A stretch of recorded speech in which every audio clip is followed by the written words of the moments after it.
On avait commencé notre premier cours en ce qui concerne la viande des mouchriquins et on avait commencé avec une introduction, une muqaddima.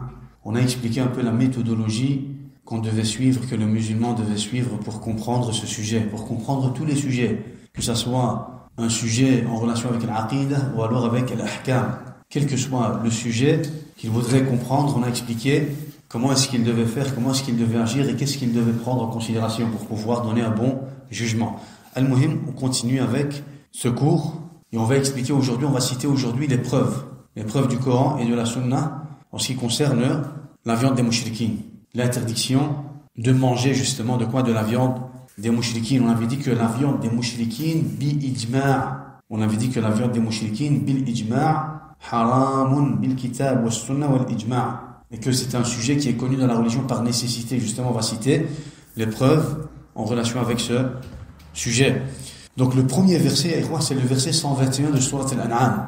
Le premier verset est le verset 121 de Surat Al-An'am. Allah subhanahu wa ta'ala dit: وَلَا تَأْكُلُوا مِمَّا لَمْ يُذْكَرِ اسْمُ اللَّهِ عَلَيْهِ وَإِنَّهُ لَفِسْقٌ وَإِنَّ الشَّيَاطِينَ لَيُوحُونَ إِلَىٰ أَوْلِيَائِهِمْ لِيُجَادِلُوكُمْ وَإِنْ أَطَعْتُمُوهُمْ إِنَّكُمْ لَمُشْرِكُونَ. Allah subhanahu wa ta'ala dit: et ne mangez pas de ce sur quoi le nom d'Allah n'a pas été prononcé. Et ne mangez pas de ce sur quoi le nom d'Allah n'a pas été prononcé. Car ce serait assurément une perversité. وَإِنَّهُ لَفِسْقٌ. Le fait de manger de ce dont le nom d'Allah n'a pas été cité serait assurément une perversité. وَإِنَّ الشَّيَاطِينَ لَيُوحُونَ إِلَىٰ أَوْلِيَائِهِمْ لِيُجَادِلُوكُمْ. Les diables inspirent à leurs alliés de disputer avec vous. Les diables inspirent à leurs alliés de disputer avec vous. وَإِنْ أَطَعْتُمُوهُمْ إِنَّكُمْ لَمُشْرِكُونَ. Et si vous leur obéissez, vous deviendrez certes des mouchriquines. Et si vous leur obéissez, vous deviendrez certes des mouchriquines. Donc, dans ce verset, qu'est-ce qu'on comprend? Lorsqu'on lit ce verset, on comprend qu'on ne peut pas manger de ce dont le nom d'Allah tabaraka wa ta'ala n'a pas été cité. Ce verset est une preuve pour nous. Mais ceux qui vont rendre la viande des mouchriquines halal, ils vont aussi utiliser ce verset comme quoi? Comme une preuve. Comme un doute pour prouver, pour argumenter que même si c'est un mouchrik qui coupe, tant qu'il va nommer le nom d'Allah tabaraka wa ta'ala, on pourra manger de cette viande. Et on va expliquer cela dans notre dernier dars, dans le cours où on va répliquer aux ambiguïtés de ceux qui rendent la viande des mouchriquines halal. Tamam. Ici, on va seulement expliquer par rapport à la compréhension d'Ahl Sunnah wal Jama'a. Tamam. Donc Allah subhanahu wa ta'ala dit: et ne mangez pas de ce sur quoi le nom d'Allah n'a pas été prononcé. Tamam. At-tasmiyah, ya ikhwa, at-tasmiyah, c'est quoi? C'est le fait de prononcer le nom d'Allah tabaraka wa ta'ala. Ou alors on dit al-basmala. Al-basmala, at-tasmiyah. C'est le fait de dire bismillah. At-tasmiyah, ou alors al-basmala. Qu'est-ce qui est voulu dans ce verset par at-tasmiyah? Allah subhanahu wa ta'ala, dans ce verset, il nous cite quoi? Il nous cite at-tasmiyah. Ça veut dire quoi? Le fait de prononcer le nom d'Allah tabaraka wa ta'ala. Et ne manger que de ce dont le nom d'Allah tabaraka wa ta'ala a été cité. Qu'est-ce qui est voulu par quoi? Qu'est-ce qui est voulu par at-tasmiyah? Ou alors qu'est-ce qui est voulu par al-basmala? Est-ce que ce qui est voulu est seulement le fait de dire bismillah par at-tasmiyah? Qu'est-ce qui est voulu? Comment est-ce qu'on va comprendre le verset? Par rapport à qui on va comprendre le verset? Quelle est la compréhension qu'on va prendre en considération pour comprendre ce verset? Et pour donner, on va dire quoi? Une bonne compréhension, ou alors un bon jugement par rapport à ce verset. Bien sûr qu'on va revenir à la compréhension de as-salaf as-salih, à la compréhension de Sahaba radwanullahi alayhim. Pourquoi? Pour pouvoir bien comprendre ce verset. لا بد أن تفهم أن المراد بالتسمية في هذه الآية هو دين الشخص هو دين المرء. Tu dois comprendre que ce qui est voulu par at-tasmiyah, ce n'est pas le fait de dire bismillah. Dans la religion, quand on va dire at-tasmiyah, c'est le fait de dire bismillah. Tamam? Quand tu vas même regarder par exemple dans un dictionnaire at-tasmiyah, al-basmala, ils vont te dire quoi? Ils vont te dire c'est le fait de dire bismillah. Walakin, dans ce verset, ce qui est voulu par at-tasmiyah, ce n'est pas, ya ikhwah, le fait de dire bismillah. C'est quoi? C'est la religion de la personne.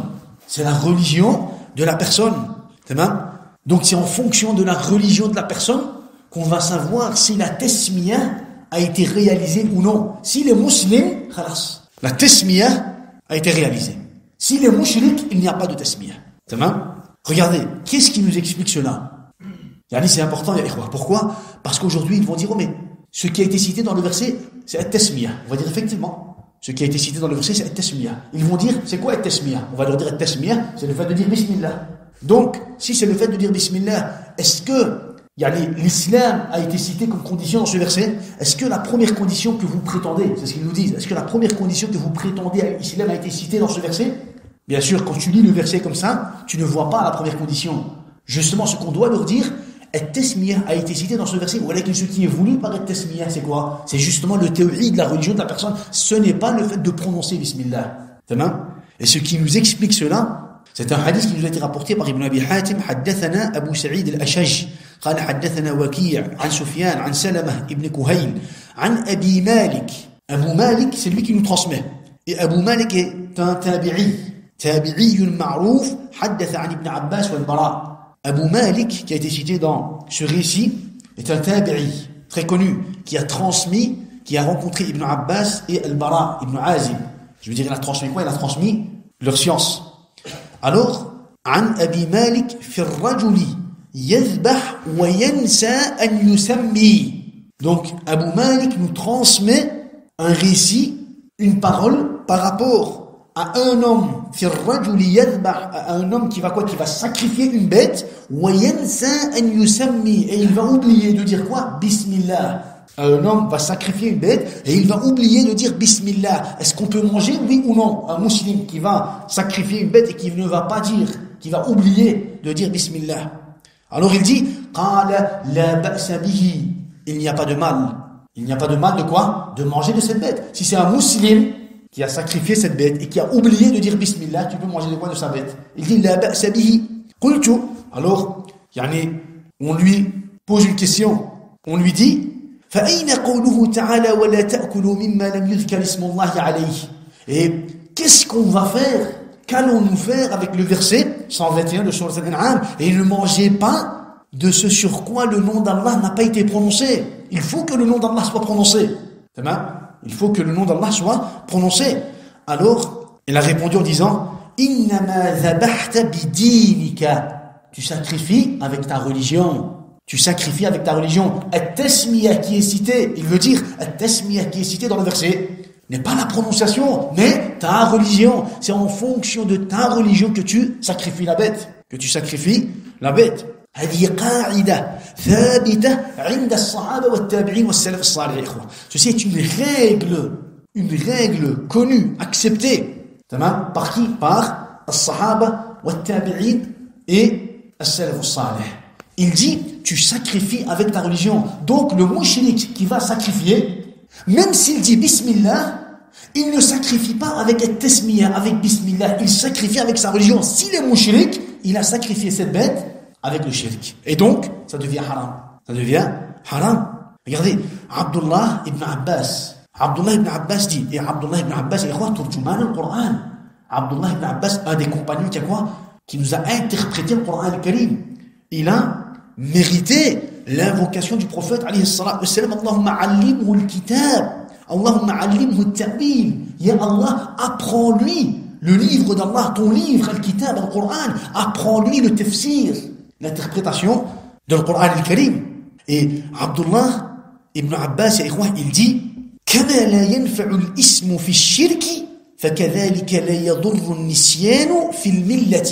Regardez, subhanallah. كما لا ينفع الاسم في الشرك فكذلك لا يضر النسيان في الملة. Comme il n'y a pas d'utilité dans le fait de dire Bismillah en étant sur le shirk, il n'y a pas de mal dans le fait d'oublier de dire Bismillah tant que la personne est sur le tawhid. Il dit, il n'y a pas de quoi? Il n'y a pas d'utilité de dire Bismillah, de faire la tasmiyah, de dire Bismillah quand tu vas sacrifier, si la personne est sur le shirk. Tant qu'il est sur le shirk, il peut prononcer Bismillah, sa basmala, sa prononciation de cette phrase, de cette formule, n'a aucune utilité, ne sera d'aucune utilité.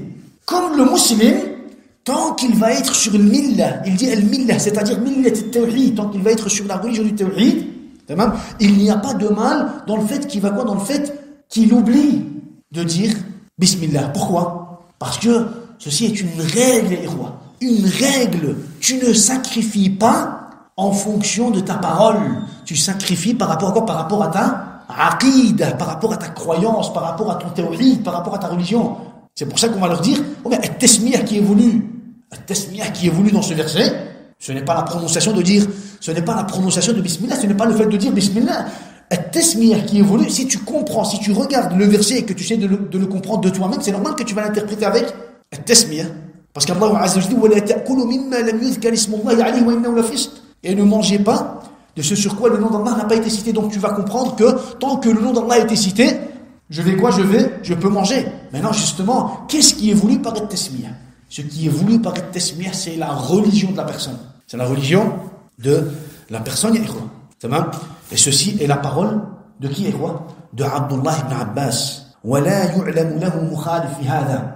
Et on ne nous a pas transmis quoi? Une divergence en ce qui concerne ce sujet. Il y a des personnes n'a contredit qui est Abdullah ibn Abbas. Cela nous montre que quoi? Cela nous montre que ce sens est un sens de quoi? Est un sens d'unanimité chez les Sahaba radhiyallahu alayhim. Quand on a la parole d'un compagnon et qu'on n'a pas de mukhalif, ça veut dire quoi mukhalif? On n'a pas un autre compagnon qui va dire le contraire. Si on a la parole d'un compagnon et qu'on n'a pas une autre parole qui va contredire cette parole, khalas. On comprend quoi? On comprend que ce point, ce jugement est un jugement d'unanimité, de ijma' auprès de as-sahaba radhiyallahu alayhim. At-tasmiyah al-muradu minhu ad-din. At-tasmiyah qui est cité dans le verset, c'est quoi? C'est la religion, c'est le tawhid. C'est le tawhid. Regardez, Rawa Abdul Razzaq bi sanadin sahih, il nous transmet un récit. عن الحكم قال سألت عبد الرحمن بن أبي ليلى عن ذبيحة المسلم. عن ذبيحة المسلم. Il dit, Al-Hakam dit, j'ai demandé à Abdurrahman ibn Abi Layla à propos de quoi? À propos du sacrifice du musulman. Il y a de la bête qui a été sacrifiée par le musulman. Dhabihat al-muslim. Dhabihat al-muslim, ça veut dire la bête qui a été sacrifiée par le musulman. Yansa, regardez, il dit, Yansa an yadhkur asmallahi. Il oublie de dire Bismillah. Il oublie de dire Bismillah. Quel est le jugement de cette bête, de cette viande? Alors il dit, tu'kalu innama al-dhabhu ala al-millati. Tu peux manger de cette viande. C'est un musulman qui a sacrifié la bête, tu peux manger. Pourquoi? Innama al-dhabhu ala al-millati. Car on sacrifie par rapport à quoi? Par rapport à la millah, par rapport à la religion, par rapport au tawhid, par rapport à la aqida. Ala tara, il dit, ne vois-tu pas anna majousiyan law dhakara isma Allah ala dhabihatihi lam tukal. Ne vois-tu pas que le majousi, c'est qui le majousi? Le majousi, c'est l'adorateur du feu. L'adorateur du feu. Il dit, ne vois-tu pas que l'adorateur du feu, al-majousi, al-mushrik, al-kafir, s'il sacrifie une bête et qu'il dit Bismillah, ne vois-tu pas que sa viande est quand même haram? Ceci est une preuve évidente, subhanallah, claire. Il dit, ne vois-tu pas que le majousi, s'il sacrifie une bête en disant Bismillah, ne vois-tu pas que cette bête sera considérée comme haram, même s'il dit Bismillah? Même s'il dit Bismillah. C'est pour cela que aujourd'hui, cette compréhension erronée, de quoi? De ce sujet, subhanallah, c'est un égarement évident, ya ikhwa. Qu'est-ce qu'ils disent? Oh, mais tant qu'il a dit Bismillah, la viande est halal. Non. Pourquoi? Parce qu'il a réalisé at-tasmiyah. Non. Qui vous a dit que at-tasmiyah cité dans le verset était le fait de dire Bismillah? Non. Ni les compagnons, ni les tabi'in, ni les prédécesseurs ont interprété ce verset par quoi? Par at-tasmiyah, at-talaffuz, le fait de dire Bismillah. Ils ont tous interprété ce verset par quoi? Par dinul mar'i, par la religion de la personne. S'il est musulman, même s'il oublie de dire, sa viande est halal. S'il est mushrik, même s'il dit Bismillah, sa viande est haram. Sa viande est haram, ya ikhwa. Tamam?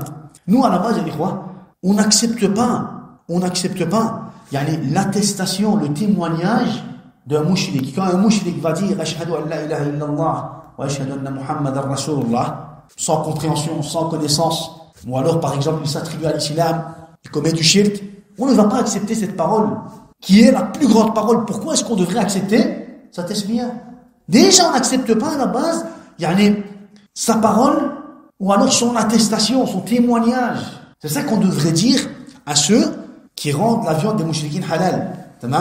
À ceux qui s'attribuent au tawhid et qui rendent la viande des mouchriquines halal, on va leur dire, est-ce que vous considérez est-ce que tu considères, toi, un mushrik qui va dire Ashhadu an la ilaha illallah wa ashhadu anna Muhammad Rasulullah, est-ce que tu prends en considération son témoignage? Il va dire non. Pourquoi? Parce que c'est un mushrik, parce qu'il commet du shirk, parce qu'il ne comprend pas cette parole, parce qu'il n'applique pas les conditions de cette parole. On va dire pareil pour le tasmiyah ou le basmala. Pourquoi est-ce que tu n'acceptes pas son témoignage et tu acceptes quoi? Tu acceptes le basmala ou alors le tasmiyah. Si tu n'acceptes pas son témoignage, tu ne dois pas accepter sa tasmiyah. Ça va? Yani, Allah subhanahu wa ta'ala dit La in ashrakta la yahbatanna amaluka wa la takunanna min al-khasirin. Et si tu commets du shirk, la yahbatanna amaluka. Tes applications seront vaines. Wa la takunanna min al-khasirin, et tu feras partie des perdants. Khalas, il est mushrik, il a commis du shirk. Sa tasmiyah, son basmala n'a aucune validité. Pourquoi? Parce qu'il a commis du shirk. تمام? ولو أشركوا لحبط عنهم ما كانوا يعملون.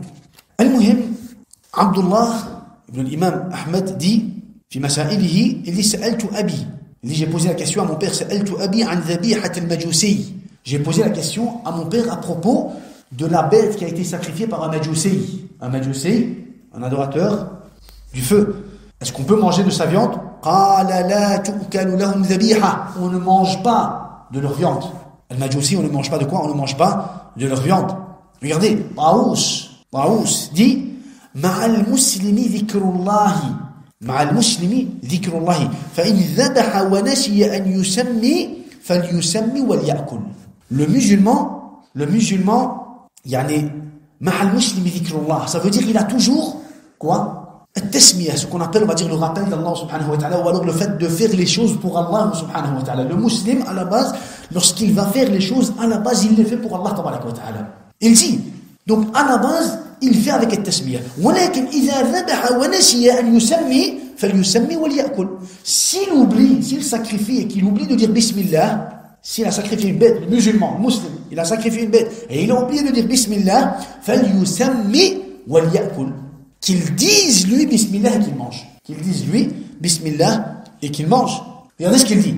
فإن المجوسي لو سمى على ذبيحته لم تؤكل. Pourquoi? Parce que al-Majusi, l'adorateur du feu, لو سمى, même s'il dit Bismillah على ذبيحته, à la bête qu'il est en train de sacrifier, لم تؤكل. Tu ne peux pas manger de cette bête. Tu ne peux pas manger de quoi? De cette bête. Donc le sujet, ya ikhwa, sujet à propos duquel on a déjà les jugements de Sahaba et des Tabi'in et de As-Salaf al-Salih. تمام؟ فأجمع الصحابة والتابعون أن المجوس والمشرك أن المجوسي والمشرك لو سمى الله تبارك وتعالى لم تؤكل ذبيحته. تمام؟ يعني les compagnons, les Tabi'in, ils se sont tous mis d'accord sur quoi? Sur le fait que le Majusi ou alors le mushrik qui va sacrifier une bête, تمام? Même s'il dit Bismillah, sa viande dans tous les cas sera considérée comme haram. Et cela nous a été rapporté روي هذا عن ابن عباس وابن مسعود وعبد الله بن يزيد الخطمي وعن علي وجابر بن عبد الله وعن أبي برزة وروي عن الحسن بن محمد. تمام? Autant de compagnons et de tabi'in nous ont transmis quoi? Ce jugement. Ils nous ont transmis ce jugement. Pourquoi? لأن التسمية المعتبر ليس التسمية إنما هو أن يكون المرء من أهل التسمية. Pourquoi? Parce que ce qu'on doit prendre en considération, ce n'est pas التسمية, c'est qu'il fasse partie des gens de tasmiyah. Ça c'est une règle. Ce qui est voulu par le verset, c'est pas la tasmiyah, c'est le fait qu'il fasse partie des gens de la tasmiyah. Est-ce que le mushrik, il fait partie des gens de la tasmiyah? Le mushrik qui va dire Bismillah, est-ce que lui à la base, il fait partie des gens de la tasmiyah? Est-ce qu'il fait partie des gens de quoi? Du tawhid? Non. Donc, même s'il dit la ilaha illallah, ou alors même s'il prononce la formule, la parole de tasmiyah ou de basmala, on ne prendra pas cela en considération. تمام؟ ولأن التسمية وجودها من الكافر وعدمها بمثابة واحد. Car التسمية du kafir, يعني le kafir qu'il prononce la tasmiyah ou non, dans tous les cas c'est pareil pour nous. C'est pareil pour nous. Regardez, Makki ibn Abi Talib dit, un des savants du 5e siècle, il est mort l'an 437 de l'Hégire, il dit ومعنى التسمية عند أكثر المفسرين في هذه الآية الملة. ومعنى التسمية عند أكثر المفسرين. Et le sens de tasmiyah dans ce verset, عند أكثر المفسرين, auprès de la majorité des mufassirin, c'est quoi? Al-millah. Al-tasmiyah égale al-millah, la religion. Al-tasmiyah égale la religion. لأن المجوس لو سموا على ذبائحهم لم تؤكل. Car les Majous, même s'ils disent Bismillah, on ne mange pas de quoi? On ne mange pas de leur viande. On ne mange pas de leur viande. On a un deuxième verset, Ikhwa. On a un deuxième verset de Sourate Al-Ma'idah. Al-yawma uhilla lakum at-tayyibat wa ta'amu alladhina utul kitaba hillun lakum. Al-yawma uhilla lakum at-tayyibat wa ta'amu alladhina utul kitaba hillun lakum. Il vous est permis aujourd'hui la bonne nourriture. Il vous est permis aujourd'hui la bonne nourriture. Et aussi la nourriture des gens du livre. Il vous est permis aujourd'hui la bonne nourriture, mais aussi la nourriture des gens du livre. Qu'est-ce qu'on doit comprendre tout d'abord par rapport à ce verset? On doit comprendre que al-aslu fi dhabaihi at-tahrim. La règle de base nous dit que, en ce qui concerne les viandes, le jugement est que c'est haram. La règle de base, en ce qui concerne les viandes, nous dit que la viande, à la base, est considérée comme haram, jusqu'à preuve de contraire. Jusqu'à preuve de contraire. Qu'est-ce qui nous prouve cela? Le verset 3 de Sourate Al-Ma'idah. Le verset 3 de Sourate Al-Ma'idah, Allah subhanahu wa ta'ala dit « Hurrimat alaykum » Lorsqu'Allah subhanahu wa ta'ala nous parle des viandes, lorsqu'Allah subhanahu wa ta'ala nous cite le sujet des viandes dans Sourate Al-Ma'idah, il commence par quoi? « Hurrimat alaykum » La règle de base, « Hurrimat alaykum » Les viandes vous sont haram. حرمت عليكم الميتة والدم ولحم الخنزير وما أهل لغير الله به والمنخنقة والموقوذة والمتردية والنطيحة وما أكل السبع إلا ما ذكيتم. Les viandes vous sont interdites. Haram. Allah subhanahu wa ta'ala nous cite plusieurs catégories de viande qui est haram. Ensuite, il clôture ce chapitre en disant sauf illa ma dhakkaytum, sauf celle que vous égorgez avant qu'elle ne soit morte. Sauf celle que vous allez égorger vous-même. Illa ma dhakkaytum, ce que vous allez égorger vous-même. Ya ayyuhal muslimoun, aux musulmans, avant qu'elle ne soit morte. En dehors de ce que vous allez égorger, toutes les viandes sont considérées comme quoi? Sont considérées comme muharrama. Donc, la règle de base nous dit que toutes les viandes sont considérées haram, jusqu'à preuve de contraire. فالأصل هو التحريم. ولكن on a eu quoi? On a eu une exception. Toutes les viandes sont haram, jusqu'à preuve de contraire, sauf la viande du musulman. On a eu une exception. L'exception de la viande des gens du livre. وَطَعَامُ الَّذِينَ أُوتُوا الْكِتَابَ حِلٌّ لَكُمْ. Donc, on a eu quoi? On a eu une exception. Lorsqu'on a eu cette exception, lorsqu'on a lu cette exception, qu'on a connu cette exception, qu'est-ce qu'on comprend? On comprend que toutes les autres viandes, en dehors de la viande des gens du livre, gardent le même jugement de départ. C'est haram. Pourquoi? Parce que la viande, au départ, est considérée comme quoi? Muharrama. Sauf la viande du musulman. On a une exception.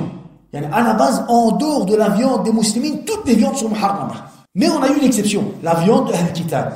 En comprenant que la viande de Ahl-Kitab, en comprenant qu'Allah subhanahu wa ta'ala nous a cité une exception, on comprend que toutes les autres viandes en dehors de la viande de Ahl-Kitab, considérées comme quoi? Gardent le même jugement de départ. Muharrama. Donc, ceci est un point, mais tu dois aussi comprendre quoi? Tu dois aussi comprendre qu'Allah subhanahu wa ta'ala a fait la différence entre les mouchriquines et Ahl-Kitab. Tu dois comprendre cela.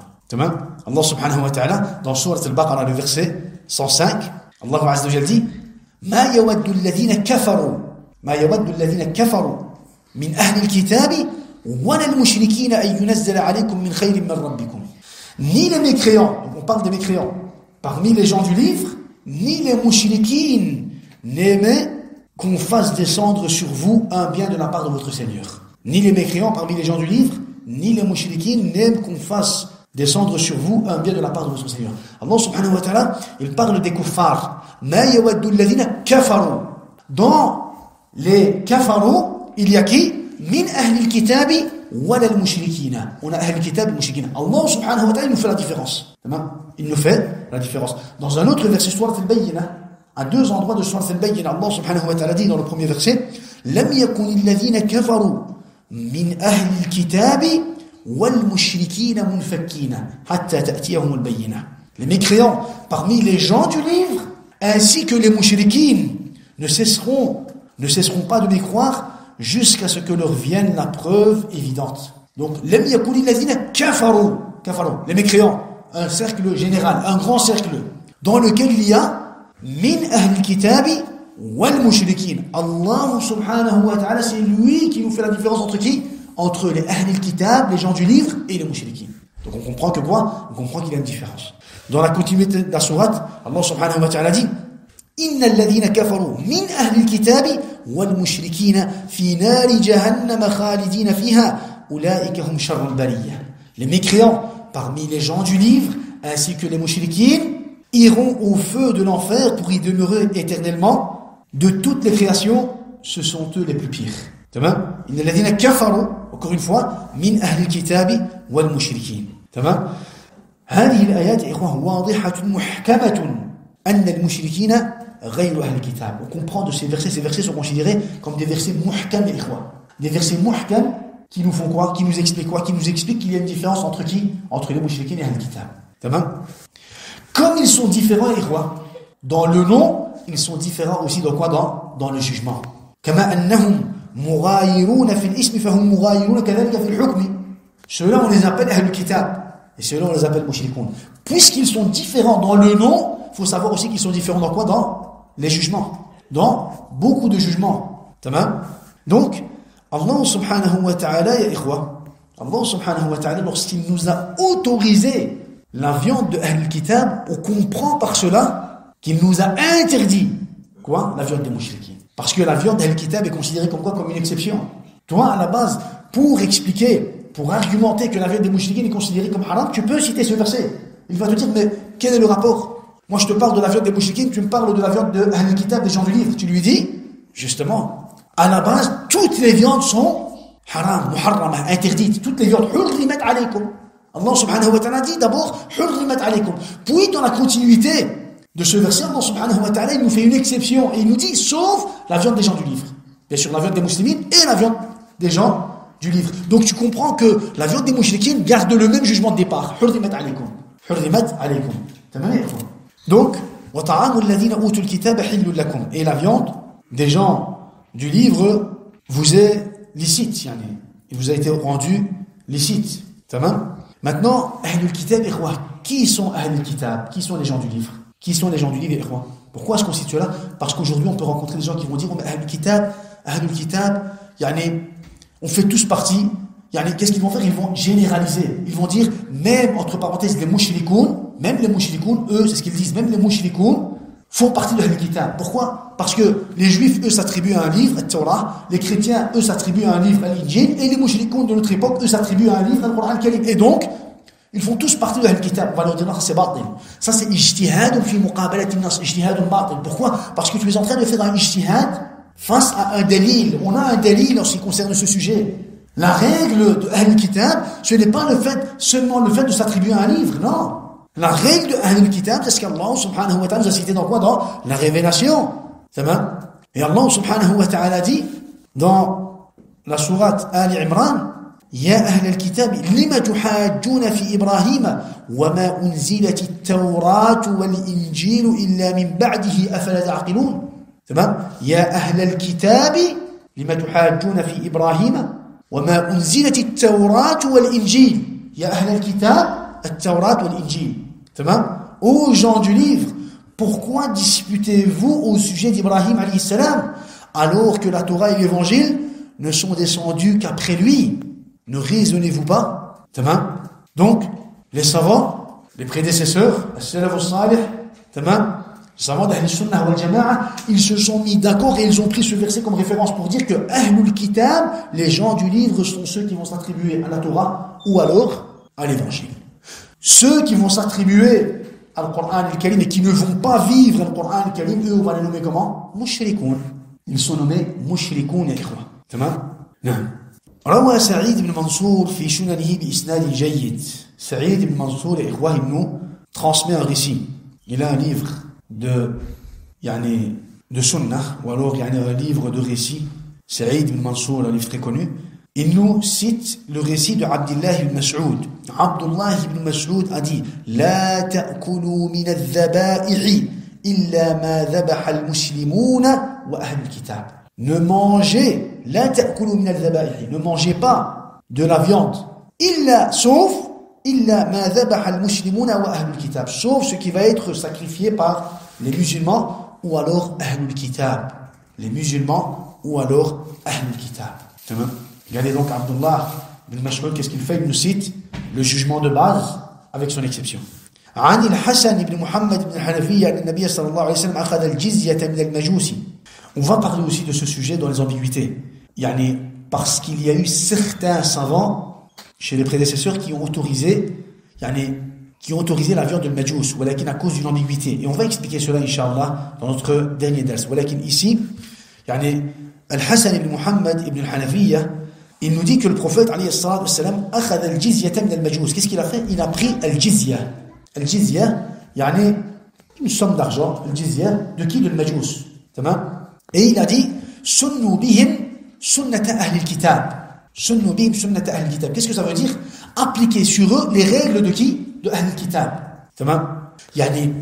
Al-jizya, al-jizya, tu dois comprendre que le jizya est un jugement qui n'est valable que pour ahli al-kitab. Qu'est-ce que ça veut dire? Ça veut dire que quand tu fais la da'wah à un peuple, si c'est un peuple d'ahli al-kitab, tu leur proposes quoi? Tu leur proposes l'islam. S'ils n'acceptent pas l'islam, tu leur proposes la jizya.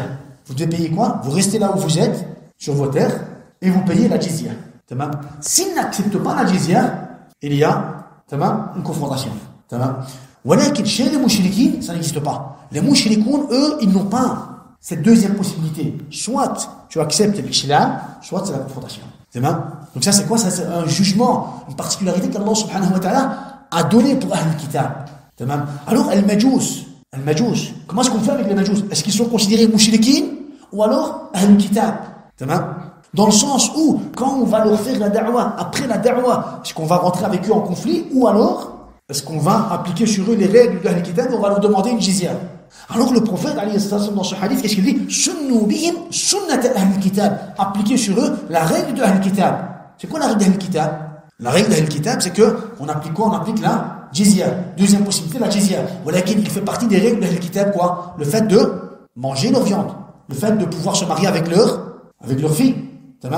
Walakin, justement, le prophète, alayhi salatu wassalam, pour faire la différence, pour leur dire qu'attention, appliquez sur eux le jugement d'Ahl-Kitab, mais pas dans tout, seulement dans le jizya. Qu'est-ce qu'il leur a dit? Sunnu bihim sunnata Ahl-Kitab, ghayra nakihi nisa'ihim wa la akili dhabaihihim, sauf que vous ne pouvez pas vous marier avec leur fille, ou alors vous ne pouvez pas manger de leur viande. Appliquez sur eux la règle d'Ahl-Kitab, mais pas dans tout. Seulement dans quoi? Seulement dans Al-Jizya. Seulement dans le jizya. Et c'est à propos de ce hadith qu'il y a eu une mauvaise compréhension par un des savants de prédécesseurs. Et je veux dire donc, qu'est-ce qu'il a fait? Il a déduit, on va dire, un mauvais jugement, mais par après, il nous a été rapporté qu'il s'est repenti, qu'il a changé son jugement par rapport à quoi? Par rapport à ce hadith. On va l'expliquer. Donc ici, regardez, subhanallah, c'est important. Al-Majous, comment on fait avec Al-Majous? Al-Majous, le prophète, alayhi salatu wassalam, dit, appliquez sur eux la règle d'Ahl-Kitab. Dans quoi? Général? Non, pas général, seulement dans la jizya. Seulement dans la jizya. Ou sinon, vous ne pouvez pas quoi? Vous ne pouvez pas manger de leur viande, ou alors vous mariez avec leur fille. وأصله عند مالك والشافعي. Et à la base, ce hadith a été rapporté par l'imam Malik et aussi par l'imam Shafi'i. Et ce hadith a été rapporté par un grand nombre de Sahaba radwanullahi alayhim. Et il n'y a pas de divergence, encore une fois, en ce qui concerne ce sujet. Et donc, فهو حجة باتفاق. Regardez, عن الحسن بن محمد أن رسول الله صلى الله عليه وسلم كتب إلى مجوس من أهل هجر. Le prophète صلى الله عليه وسلم a envoyé, il a écrit une lettre à qui? Al-Majous, aux adorateurs du feu, d'une région qu'on appelle Hajar. يدعوهم إلى الإسلام. Il les appelle à l'islam. Le prophète les a appelés à l'islam. Il les a invités à l'islam. Et il leur a dit, فَمَنْ أَسْلَمَ قُبِلَ مِنْهُ. Celui d'entre eux, il y a ses compagnons, celui d'entre eux qui va accepter l'islam, alhamdulillah, on va accepter son islam. وَمَنْ أَبَى. Et celui qui va refuser d'accepter l'islam, ضُرِبَتْ عَلَيْهِ الْجِزْيَةِ. On va appliquer sur eux la règle de la jizya. À la base, on applique la règle de la jizya sur qui, ikhwa? Sur Ahl-Kitab. Et à la base, on peut manger de leur viande et se marier avec leur fille. Voilà que justement le prophète, pour leur montrer que c'est une exception seulement en ce qui concerne la jizya, il dit ضُرِبَتْ عَلَيْهِ الْجِزْيَةُ عَلَى. On va appliquer sur eux la règle de la jizya عَلَى أَلَّا تُؤْكَلَ لَهُمْ ذَبِيحَةٌ وَلَا تُنْكَحَ لَهُمْ إِمْرَأَةٌ. Sauf qu'on ne va pas manger de leur viande et qu'on ne va pas se marier avec leur fille. Tamam? Donc, on va appliquer seulement quoi? On va appliquer la règle d'Ahl al-Kitab, walakin seulement en ce qui concerne quoi? Al-Jizya. Al-Jizya. Tamam? Donc, on comprend que le mushrik, le kafir, d'office, il est comme le majousi à la base. Tamam? Le mushrik, le kafir, il est comme le majousi. Sauf que le majousi, lui, il a eu quoi? Il a eu une exception par rapport à la jizya. Ou alors la viande et le mariage, il n'y a pas eu d'exception. Pareil pour le mushrik. Le mushrik, règle de base. Ni il y a ce qu'on appelle la jizya, il n'y a pas de jizya. Et en ce qui concerne les viandes, haram, et le mariage, haram. Tamam? أخرج الإمام أحمد بإسناده عن قيس بن سكن الأسدي. Donc c'est قيس بن سكن الأسدي qui nous transmet le hadith. Il dit قال رسول الله صلى الله عليه وسلم إنكم نزلتم بفارس من النبط. إنكم نزلتم بفارس من النبط. يعني lorsque vous allez يعني là où il y a un nabat, c'est les Nabatéens, peuple arabe commerçant qui vivait au sud de la Jordanie et aux alentours de l'Irak. Donc le prophète, alayhi salatu wassalam, il leur dit, quand vous allez auprès de ces peuples, Nabatéens, quand vous allez auprès de ces peuples, فَإِذَا اشْتَرَيْتُمْ لَحْمًا, lorsque vous allez acheter de la viande, فَإِنْ كَانَ مِنْ يَهُودِيٍّ أَوْ نَصْرَانِيٍّ فَكُلُوا. Regardez de qui est-ce que vous allez acheter la viande. Si c'est de la viande d'un juif ou d'un chrétien, mangez. كُلُوا. فَإِنْ كَانَتْ ذَبِيحَةَ مَجُوسِيٍّ فَلَا تَأْكُلُوا. Mais si c'est la viande d'un majousi, alors à ce moment-là, ne mangez pas. Même si dans le jizya, ils ont le même jugement. Voilà, que dans la viande, c'est pas pareil. Dans la viande, regardez. Musulman, première possibilité, khalas. Il n'y a pas de musulman. Regarde si c'est un juif ou un chrétien. Un juif et un chrétien, il y en a qui pratiquent sa religion. Et justement, subhanallah, ya ikhwa, as-sahaba, radwanullahi alayhim, par rapport à ce hadith, as-sahaba kanu afqaha an-nas wa a'lamuhum. As-sahaba, radwanullahi, ils étaient, en ce qui concerne la science de la religion, ils étaient les plus savants, ya ikhwa. Ils étaient les plus savants. Alors qu'est-ce qu'ils ont fait par rapport à quoi? Par rapport à ce hadith, subhanallah, ils ont étudié ce hadith comme le prophète, alayhi salatu wassalam, l'aura cité. Qu'est-ce qu'ils ont fait? Fahum abqaw al-dhabaih ila al-usul. À chaque fois qu'il y a une viande, ils l'ont renvoyé à la règle au jugement de base. C'est quoi? La viande haram. À chaque fois qu'il y a une viande, jusqu'à preuve de contraire. Et les musulmans, je mange. L'exception, Ahl-Kitab. En dehors de ça, il n'y a pas d'exception. En dehors de ça, il n'y a pas de quoi? Il n'y a pas d'exception. Et c'est pour cela, dans un autre récit apporté par Abdul Razzaq, fi Musannafihi, An ibn Mas'ud radiyallahu anhu, c'est Abdullah ibn Mas'ud qui parle, il dit, Innakum nazaltum ardan la yaqsibu biha al-muslimuna. Et il a yadba'u, yaqshibu. On appelle le boucher, comment est-ce qu'on appelle? Le qassab ou alors le jazzar. Qassab. Abdullah ibn Mas'ud dit, Innakum nazaltum ardan, aux musulmans qui allaient justement, on va dire, dans ces régions qui étaient peuplées par les Nabatéens, il leur disait, vous êtes certes arrivés à un endroit, la yaqsibu biha al-muslimun, ce ne sont pas les musulmans qui sacrifient. Ici, c'est les Nabatéens qui sacrifient. C'est les habitants de cette région qui sacrifient les bêtes. Innama humun nabat, ou qala an-nabit wa faris. C'est les Perses ou alors les Nabatéens qui sacrifient. Alors, il dit, فَإِذَا اشْتَرَيْتُمْ لَحْمًا فَسَلُوا. Lorsque vous achetez de la viande, demandez, فَسَلُوا, posez la question. فَإِنْ كَانَتْ ذَبِيحَةَ يَهُودِيٍّ, si c'est de la viande d'un juif, أَوْ نَصْرَانِيٍّ, ou alors d'un chrétien, فَكُلُوا, mangez. فَإِنَّ طَعَامَكُمْ حِلٌّ لَكُمْ, car leur nourriture, leur viande, vous est halal. Leur viande vous a été considéré comme licite. Demandez. Il dit demandez. Si c'est de la viande de Yahoudi ou alors de Nasrani, tu manges. Tu manges, Yahri. Tu manges sans, comment on dit, sans dégoût ou alors sans doute. Tu manges. Dis bismillah et tu manges.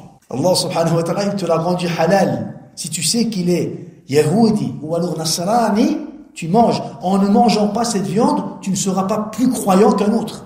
Regardez, As-Sahaba, Abdullah al-Maj'oud, il ne leur dit pas, sacrifiez vous-même et mangez. Non, il aurait pu dire cela. As-Sahaba, sacrifiez vous-même et mangez. C'est plus simple. Pourquoi je vais aller demander? Non. Il n'y a rien de facilité, ça c'est hukmullah azza wa jalla. Ton cœur doit l'accepter, avec un cœur, avec sérénité, avec apaisement. Tu dois accepter cela. Après, tu ne veux pas chercher, après, tu ne veux pas manger de viande, ne mange pas. Voilà, imaginons que tu as été confronté à ce genre de situation-là et que ton cœur il est mutmain, que c'est de la viande de kitabé, de al-kitab, tu peux manger. Il n'y a rien qui te l'empêche de manger. C'est bon? Al-muhim. Sans trop, bien sûr, être, comment on dit, souple en ce qui concerne la viande d'al-kitab. Parce que, la viande d'al-kitab, c'est pas de la viande que tu retrouves n'importe où. La viande dans les supermarchés et tout ce qui suit, c'est pas de la viande d'al-kitab. Al-muhim. Comme tu ne trouves pas à la base de la viande halal, tu as aussi autant de difficultés pour trouver quoi? De la viande d'al-kitab. Faut pas croire. Ça va? Al-muhim. Al-imam al-Tabari, pour finir ce ders, al-imam al-Tabari dit وَطَعَامُ الَّذِينَ أُوتُوا الْكِتَابَ حِلٌّ لَكُمْ وَطَعَامُ الَّذِينَ أُوتُوا الْكِتَابَ حِلٌّ لَكُمْ. Et la viande, la nourriture, on sous-entend quoi? La viande. Ça va? Parce que tout ce qui est en dehors de la viande, les fruits et les légumes et tout ce qui suit, à la base, ici on parle de quoi? De la nourriture. Quand on dit ta'am, c'est la viande qui est voulue. Ça va? وَطَعَامُ الَّذِينَ أُوتُوا الْكِتَابَ حِلٌّ لَكُمْ. Et la nourriture d'al-kitab vous a été rendue licite. L'imam al-Tabari dit halalun lakum akluhu. Halal. Vous pouvez manger de cette viande. Cette viande vous a été considérée comme halal. Duna dhaba'ihi sa'ili ahli ash-shirk, en dehors de toutes les autres communautés qui sont sur quoi? Qui sont sur le shirk. Eux aussi sont sur le shirk. Al-Kitab, ils sont sur le shirk aussi, ya ikhwa. Al-Yahoud ou al-Nasara, ils sont aussi sur le shirk. Walakin Allah azza wa jalla a fait une exception. Khalas. La yus'alu amma yaf'alu wa hum yus'alu. On ne questionne pas Allah subhanahu wa ta'ala dans ses décisions. Eux aussi ils sont sur le shirk. C'est pour cela qu'il dit Duna dhaba'ihi sa'ili ahli ash-shirki. La viande d'al-Kitab vous a été rendue halal en dehors de toutes les autres communautés qui sont sur le shirk. الذين لا كتاب لهم من مشركي العرب وعبدة الأوثان والأصنام. Tamam, ceux qui n'ont pas de livre comme les mouchriquins, à l'époque du prophète alayhi salatu salam, mouchriquins arabes, les adorateurs des statues, les polythéistes, les mouchriquins, leur viande vous a été rendue haram. فإن من لم يكن منهم ممن أقر بتوحيد الله ودان بدين أهل الكتاب فحرام عليكم ذبائحهم. Tamam. Celui qui ne va pas parmi les mouchriquins, min al-arab, ou alors parmi les polythéistes, celui parmi eux qui ne va pas accepter le tawhid, فإن من لم يكن منهم ممن أقر بتوحيد الله, s'il n'accepte pas le tawhid d'Allah tabaraka wa ta'ala, ou alors s'il ne fait pas partie de Ahl-Kitab, فحرام عليكم ذبائحهم, leur viande vous est haram, illicite. Leur viande vous est haram. Donc ceci était la parole de l'imam al-Tabari. Al-Muhim, on a terminé avec quoi? On a terminé avec ce ders. Au prochain ders, qu'est-ce qu'on va faire? Au prochain ders, on va citer les paroles des compagnons, des tabi'in et de salaf al-salih en ce qui concerne les viandes. Les viandes des mouchriquines, mais aussi des sectes égarées que salaf al-salih ont considéré comme quoi? Comme kuffar. Les sectes, ils les ont considérés comme kuffar. Al-Rafida wal-Jahmiyya, tout ce qui suit. Ils ont parlé de leur jugement, mais ils ont été jusqu'à à quoi? À détailler le jugement de quoi? De leur viande. On va citer les paroles en ce qui concerne ce sujet, Inch'Allah. Donc aujourd'hui, qu'est-ce qu'on a fait? On a cité les preuves du Coran et de la Sunna en ce qui concerne les viandes des mouchriquines. Tamam, ikhwa. بارك الله فيكم وجزاكم الله خيرا. سبحان ربك رب العزة عما يصفون وسلام على المرسلين والحمد لله رب العالمين.